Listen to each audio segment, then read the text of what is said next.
ndinoitwa detective inspector Siwela, ndiri kushanda kuCID Manicaland. Ndakamirirawo chairperson wewomen network CID Manicaland. CID Manicaland inopemberera Africa Day.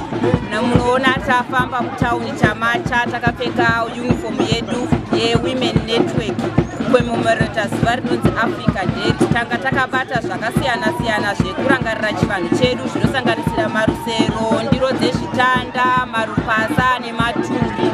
Isu sewomen network Manicaland tinopemberera pamwe chete neAfrica yose zuva rinonzi Africa Day.